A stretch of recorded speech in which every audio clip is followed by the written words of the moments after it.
The game of golf has seen several champions, winners, and masters of the PGA and other tours.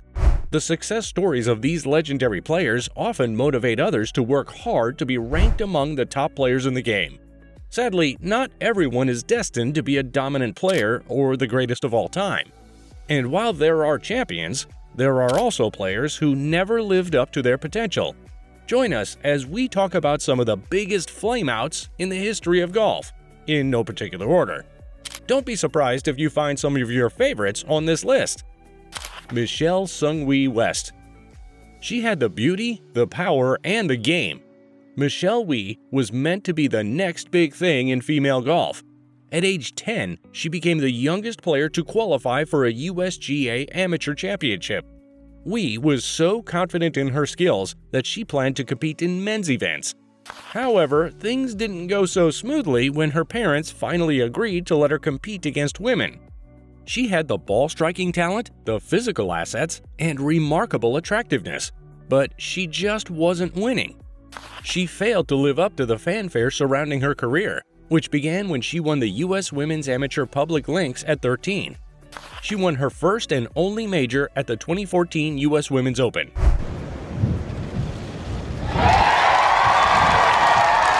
Michelle Wie has only won 2 tournaments in 9 years of active play. Perhaps she could have become a great player if she had entered the tour with a lower profile. Like Wie, many players have been hyped to be the next best thing and have failed to develop into the dominant players they could have been. Next on our list is Adam Scott. Adam Scott's victory at the Masters in 2013 was expected to be the first of many major titles for the Australian sensation. But that prediction was all shades of wrong.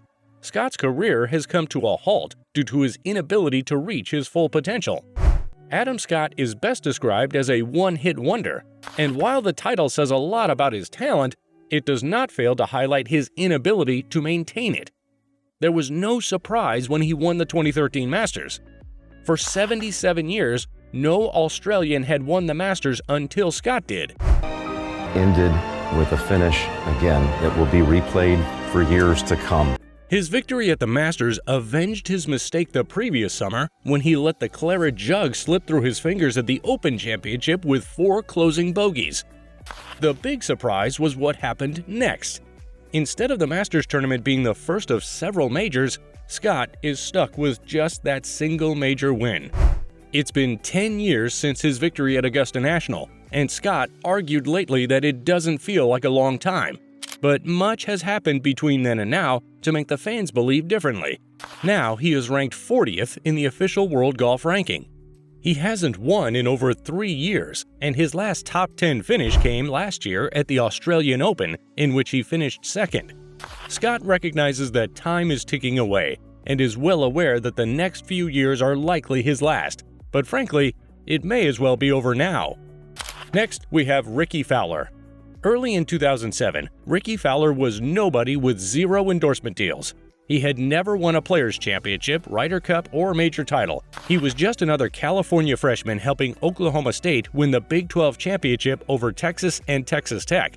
However, later that year, he won the Ben Hogan Award for Collegiate Player of the Year and the Phil Mickelson Award for Outstanding Rookie Golfer of the Season.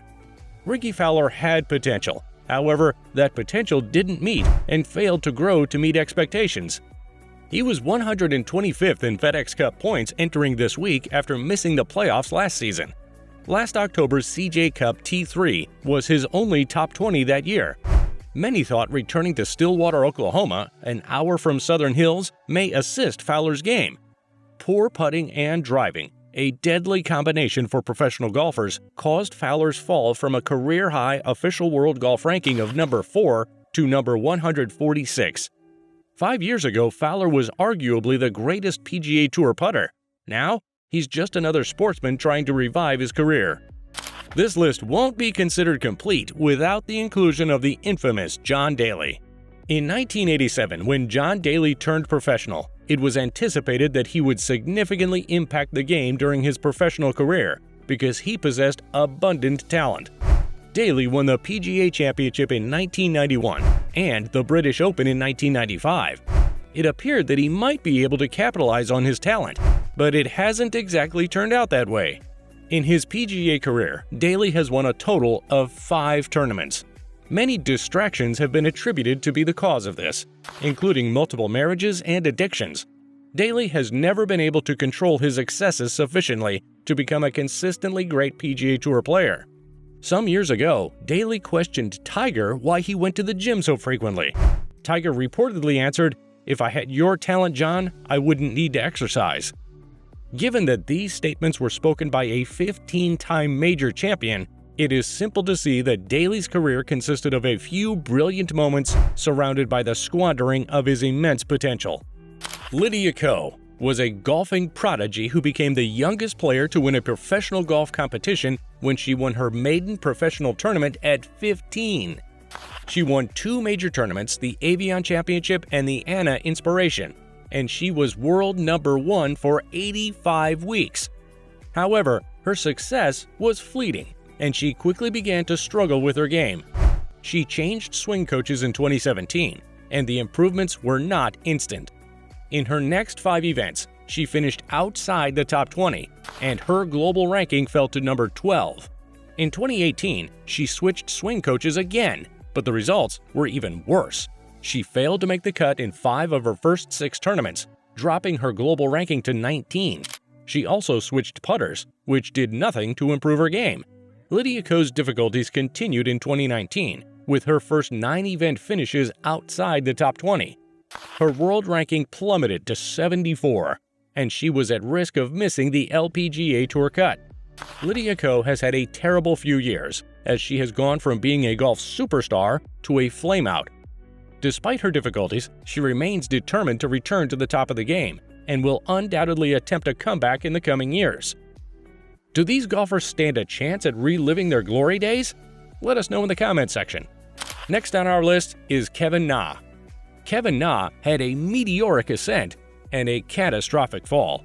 Na went to the US as a child from South Korea and rapidly learned to play golf. He was a standout amateur and received a full scholarship to play at the University of Nevada, Las Vegas.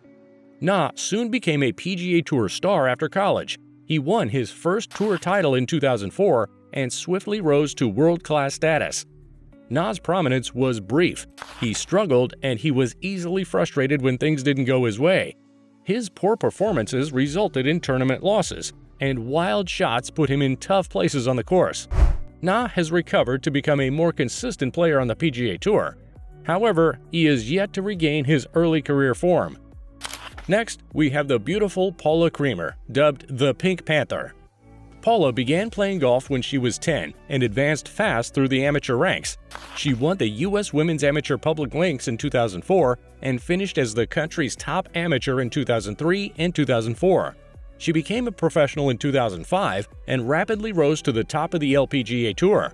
During her first 5 years on tour, Paula earned nearly $7 million and won 10 tournaments, including a major championship, the 2010 U.S. Women's Open.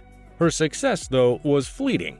She sustained a thumb injury in 2011, which necessitated surgery and caused her to miss the remainder of the season. Paula had difficulty returning to shape and eventually dropped out of the top 50 in the world rankings. She also went 5 years without winning a tournament, and her best major result was a tie for 10th place at the 2013 U.S. Women's Open. Her problems have persisted in more recent years. She has witnessed a huge decline in earnings due to missing the cut for multiple events. Her injuries have also limited her, including a back issue in 2016 that necessitated surgery. Paula has been unable to regain the success she formerly experienced at the start of her career. Branden Grace. Branden Grace's meteoric climb in professional golf has been outstanding. Grace began his career as a promising amateur in South Africa, quickly rising through the rankings and earning a professional card in 2011. He won his first European Tour event in 2012 and has since won several others, including the RBC Heritage in 2016. Regrettably, Grace's career began disintegrating shortly after his RBC Heritage victory. His form began to deteriorate and he struggled to make the cut for tournaments. He began to lose faith in his game, and his performance reflected this. Grace missed the cut in 8 of his final 9 events in 2017, and the trend continued in 2018. He missed the cut in all but 1 of his tournaments and finished the year outside the top 100. Fans have been surprised by the decline in Grace's gameplay because his brilliance and potential had been obvious for years. He could not overcome the mental obstacles that had troubled him for so long, so his career suffered. He has since attempted to come back, but has been unable to regain his old form. He is still a brilliant golfer, but his career serves as a cautionary story for many aspiring professionals. Justin Rose. At one point, Justin Rose was written off as a golfing bust. As an amateur, he placed 4th at the British Open in 1998, establishing himself as a golfing prodigy. Despite the hype, Justin could not perform up to par and missed the cut at both the 1999 Masters and British Open. He was so disheartened by his failures that he considered giving up for a while. Thankfully, Rose returned to practicing and worked on his putting and short game. He also put in significant effort to better his mental game and his ability to control his emotions and maintain concentration during challenging tournaments. Rose's dedication paid off in 2002 when he took home the Dunhill Championship as his first professional tournament victory. After that, in 2003, he won the WGC American Express Championship. Since then, Rose's career has skyrocketed, and he is now widely considered one of the sport's all-time greats, having won 4 majors and more than $50 million in prize money. Unlike most golfers on this list, the events in Rose's life are motivational and show that it is never too late to make changes. As a result of his practice and determination, he is now regarded as one of the game's best. Lastly, we have Jason Day. Jason Day won the Byron Nelson Trophy, given to the PGA Tour's best rookie in 2009. From there, he went to the top of the rankings and won the PGA Championship in the same year, 2015. However, Day's professional fortunes quickly declined. He could never play to his full potential because of a string of injuries, the most lingering of which was a back problem. He never again played at the level that had made him a world-class golfer. Day's golfing career quickly fizzled out, and his global ranking sank. Day's difficulties were exacerbated by his problems. Both Day's mother and wife suffered devastating blows in 2016. He had to step away from the course to tend to his family obligations. Day is still in the game despite his difficulties. After his comeback, he won several tournaments including the Wells Fargo Championship in 2018. Day has also gotten back to his old self and is now rated 11th in the world. For those who have experienced hardship, he now stands as an inspiration. He is living proof that anything can be accomplished with enough time, effort, and dedication. However, he could have been better. If you enjoyed this video about golfers who never lived up to their potential, check out the video on the screen now or the one we posted below because we're sure you'll like that one too. See you there!